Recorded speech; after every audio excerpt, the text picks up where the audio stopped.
दूसरी शादी। आदि की शादी के लिए उसके मम्मी पापा रिया के घर जाते हैं।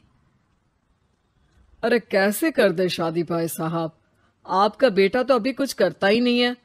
सुना है आगे पढ़ाई करने के लिए शहर भी जा रहा है। तभी तो भाई साहब हम चाहते हैं कि शहर जाने से पहले इसकी शादी कर दे। और कमाने का क्या है, हर कोई तो पढ़ लिख कर कमाता ही है।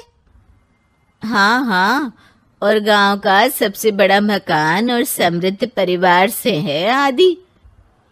मुझे तो समझ में ही नहीं आता, इतनी जल्दी शादी। रिया भी अभी पढ़ रही है, इतनी अच्छी है वो पढ़ाई लिखाई में, कैसे शादी कर दूं? आप लोग थोड़ा समय दे।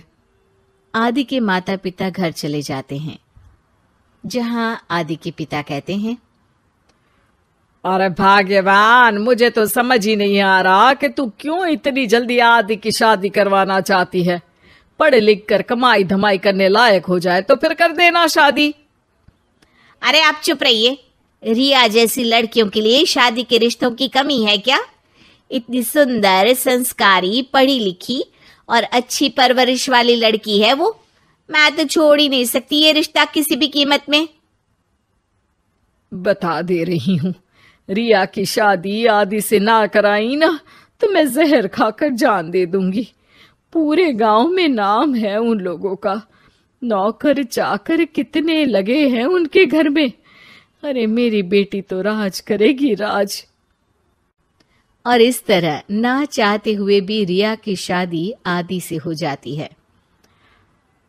अरे बेटी, ये ले तेरी किताबें, पढ़ाई बिल्कुल ना छोड़ना। तू तो मेरी गर्व करने वाली बहू है, बड़ा नाम है तेरा गांव में। हाँ, आखिर पसंद किसने किया है रिया को आदि के लिए? आदि को गांव की रिया इतनी पसंद नहीं होती है। अरे यार, तू तो बड़ा लक्की निकला, रिया जैसी लड़की से तेरी शादी हो गई। अरे लक्की की क्या बात है, वो भी तो मेरे जैसे लड़के की बीवी बनकर किस्मत वाली बनी है ना। अरे अब तो तू रह नहीं दे, ना तो तू कमाता है ना ही पढ़ने में अच्छा है। क्या है तुझ में? बस पैसा, और वो भी बाप का। आदि को दोस्तों की बात पर बहुत गुस्सा आता है। पिताजी, मैं शहर जाना चाहता हूँ आगे की पढ़ाई के लिए। अरे बेटा, लेकिन यहाँ की पढ़ाई तो पहले पूरी हो जाए। नहीं नहीं, अब मैं किसी भी हालत में शहर में ही रहकर पढ़ाई करूंगा। रिया को आदि का ये व्यवहार अजीब लगता है कि अचानक नई शादी के बाद आदि ऐसा क्यों बोल रहा है। खैर, आदि पढ़ाई के लिए शहर चला जाता है और रिया गांव में रहकर सास ससुर की सेवा करती और बचे वक्त में पढ़ाई। अरे देखो, दामाद जी तो शहर चले गए, हमारी बेटी बेचारी अकेली रह गई। उसे कुछ दिनों के लिए यहीं बुला लाओ ना। रिया की माँ रिया के ससुराल उसे लेने जाती है कि उसके सास ससुर कहते हैं, अरे नहीं नहीं बहन जी, हमारा मन तो रिया के बिना नहीं लगेगा। हाँ माँ, इनको तो शहर जाना ही था पढ़ाई के लिए, बस थोड़ा पहले चले गए। माँ खाली हाथ वापस आ जाती है। आदि शहर में मन लगाकर पढ़ाई करता है और इंजीनियरिंग के लिए दाखिला ले लेता है, तो वहीं रिया भी एमए की पढ़ाई में प्रवेश लेकर समाज सेवा में मन लगाती है। तुझे देखकर लगता है कि मैंने तेरे साथ ठीक नहीं किया बेटी। शादी तो करवा दी लेकिन पति का साथ नहीं मिला। अरे तो क्या हुआ, जैसे मैं अपने माँ पापा के साथ थी वैसे अब आप दोनों के साथ हूँ, है ना? सास खुश हो जाती है। अरे सुनो, बहू आदि लौट रहा है शहर से, वो कल आ जाएगा, तुम लोग तैयारी कर लो। रिया ये सुनकर खुश हो जाती है।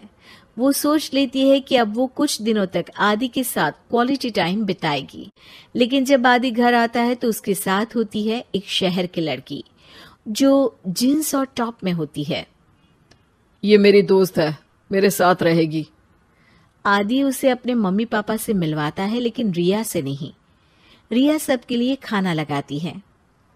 अरे ये नौकरानी कितनी सुंदर है, खाना भी अच्छा बनाया है। अरे नहीं नहीं, ये नौकरानी नहीं, मेरी बहू यानी आदि की बीवी है। ये सुनकर लड़की शांत हो जाती है और आदि की तरफ देखने लगती है, फिर वहां से चली जाती है। अरे माँ, क्या जरूरत थी घर की कहानी बताने की? देखा, अब वो बुरा मान गई ना। वैसे भी मैं आप लोगों को बता देता हूं, मुझे रिया के साथ नहीं रहना। मैं शिवानी से प्यार करता हूं और उसी से शादी करूंगा। मैं रिया को छोड़ रहा हूं। आदि ये बोलकर उस लड़की के साथ शहर चला जाता है। रिया ये सब देखकर रोने लगती है, अपने कमरे में चली जाती है जहां सास ससुर उसके पीछे आते हैं।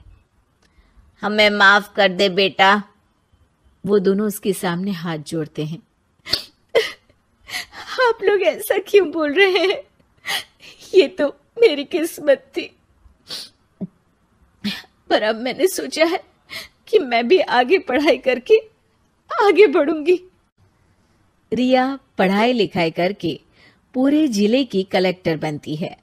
आदि उसे छोड़कर शिवानी से शहर में ही शादी कर लेता है।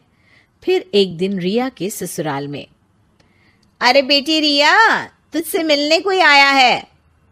कौन है माँ? हमें आपकी बहू के बारे में सब पता है। मैं आप लोगों से अपने बेटे के लिए आपकी बहू का हाथ मांगने आई हूं। रिया के सास ससुर और माता पिता ने मिलकर ये फैसला किया था कि वो रिया की शादी करवा देंगे। पूरे जिले में नाम कमा चुकी रिया की शादी उससे भी बड़े ओहदे के सिट से हो रही होती है कि शादी वाले दिन आदि भी वहां आ जाता है। अरे माँ, ये क्या हो रहा है? तेरी हिम्मत कैसे हुई घर में घुसने की? पूरे गांव में हम लोगों की नाक कटा अकेला छोड़ गया था एक लड़की के लिए, अब क्या लेने आया है? माँ, वो लड़की ठीक नहीं निकली। उसने मुझे धोखा दे दिया माँ। मैं रिया की कीमत समझ चुका हूँ। अरे इतने बड़े जिले की कलेक्टर है वो। मैं यहाँ नहीं था, फिर भी उसने आप लोगों का पूरा ध्यान रखा। बहुत लेट हो चुका है बेटा।